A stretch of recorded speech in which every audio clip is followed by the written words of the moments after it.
o portão rangeu e dentro de mim rangem 1000 portões esquecidos. Levantam voo, sensações de medo, de tédio, de esperança. Sim, apesar de tudo, quando o portão me range por dentro, ainda encontra na alma ecos de esperança. Aí a Raquel de Queiroz foi, engoliu o gogó. Eu vi, subiu e desceu. Ficou comovida. Era uma grande mulher, a Raquel de Queiroz.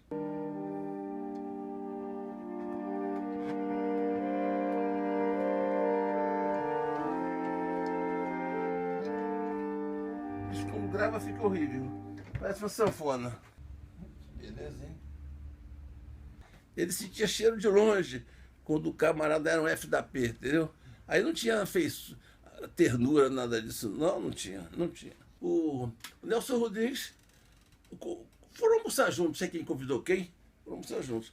Aí o Otto Lara Rezende, que era desse grupo do Nelson Rodrigues, quando soube, o quê? O Nelson Rodrigues foi almoçar com um Corção, era como se fosse um brutamonte reacionário, não sei o que mais. E Nelson Rodrigues larga aquele elogio.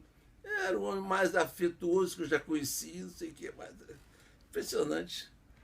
O Corção não era nada disso, não. Ele era na polêmica contra os inimigos. Era ferrenho com os inimigos, entende? Mas de resto, não. Eu tinha 16 anos, em 1957, e um professor pediu para que cada aluno trouxesse uma frase de algum escritor consagrado que tivesse impressionado a ele. E o texto que me impressionou era de Gustavo Corsão, publicado no livro Fronteiras da Técnica.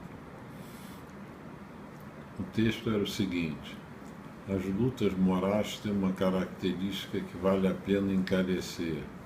Enquanto nas lutas físicas, nas guerras, o vencedor sai ferido, exausto, mal se distinguindo do vencido, nas lutas morais quem vai resistindo e vencendo sai sempre mais forte, mais ágil, mais pronto.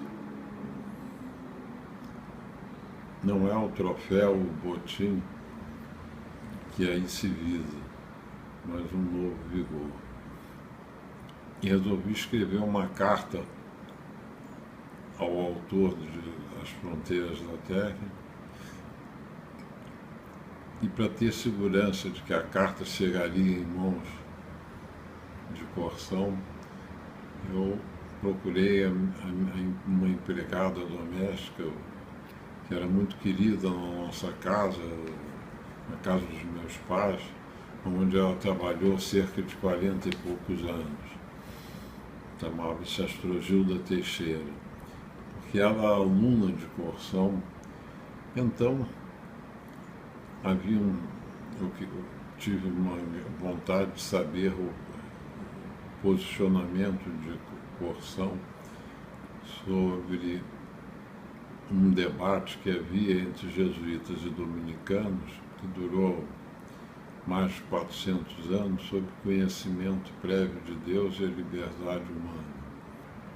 Corsão marcou para que eu fosse vê-lo, me atender 40 minutos antes da aula seguinte, que seria dada às empregadas domésticas.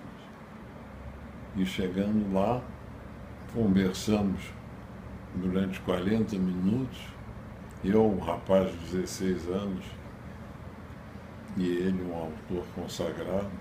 Poderia dizer que eu me senti como sargento diante de um marechal, mas na linha da cultura, não na linha militar. E me convidou para entrar para o Centro Domital.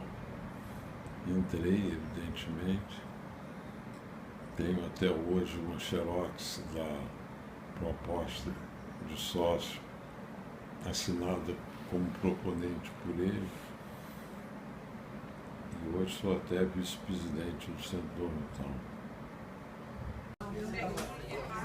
O Marritão, eu notava pelo que escrevia, tinha mais admiração pela inteligência do Corsão do que do Alceu. O Alceu era um gentleman, um homem de academia. O Marritão não é bobo, já conhecia isso, né? O Marritão não ia trocar ideias com o Alceu, você ia perdendo. O Marritão era inteligente. O Alceu é bobo. Agora foi um homem bondoso que o Alceu mesmo diz no livro do... Ai, meu Deus. O Sol Menor, conversando, ele diz lá, né? O Alceu teve a bondade de me encaminhar, ele apresentou uma carta de apresentação ao Alceu, etc. Ele era conhecido e ele acolheu o Corsão muito bem.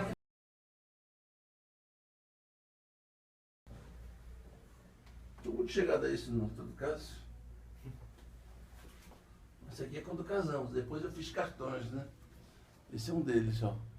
Já no fim da vida, contribuindo 2 vezes por semana como jornalista para alguns principais jornais do país, foi o Globo e o Estado de São Paulo, né?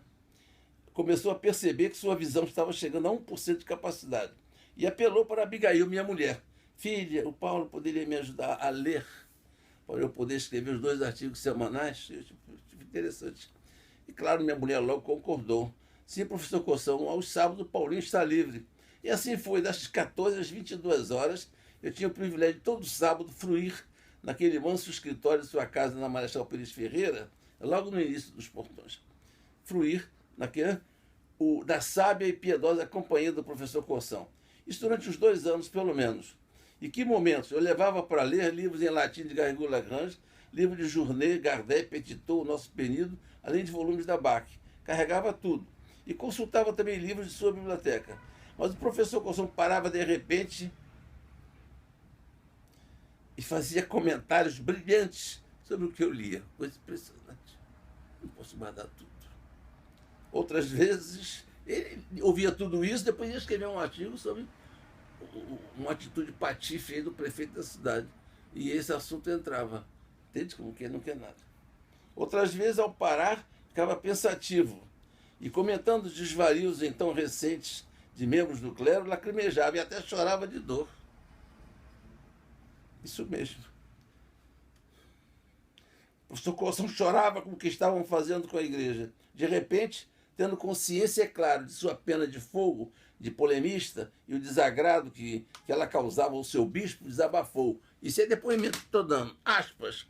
Se Dom Eugênio me mandar parar de escrever, eu paro. Olha, ninguém sabe disso.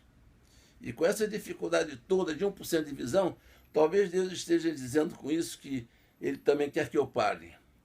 De pé ao seu lado direito da mesa, disse-lhe eu intuitivamente: eu acho que Deus quer que o senhor continue, mas com dificuldade. Eu grifei isso aqui, com dificuldade. Foi aí que recebi, emocionado, um elogio silencioso da minha vida, quando, tendo ouvido isso, virou-se lentamente para o Corsão, para mim. Ele estava sentado, me olhou com um olhar tão significativo de quem diz: então é isso. Se olhar que a pessoa fala, então é isso. Não esqueço. E ele se sentiu desafiado no amor. Foi isso. E não parou. E agora, agradecido por ele ter tido a coragem de continuar a escrever até morrer, com todas as dificuldades, acrescenta o pensamento de Santo Agostinho. Tão grande é a bondade de Deus para conosco, que ele quer que sejam méritos nossos, que são dons seus. Terminando. Crítico literário e entusiasta, ensaísta português, João Bigode Churão. Chorão, eles dizem churão, viu? Eles são 2 irmãos, engraçado. Resume muito bem quem foi Corsão. Olha o que ele diz no livro O Reino Dividido, tem aqui. Ouço este escritor, Corsão estava então em Lisboa, que trocou a glória literária pela inglória polêmica religiosa. Em vez de coroa de louros, tomou para si a coroa de espinhos. Em vez de uma cadeira na academia, uma cruz no Calvário.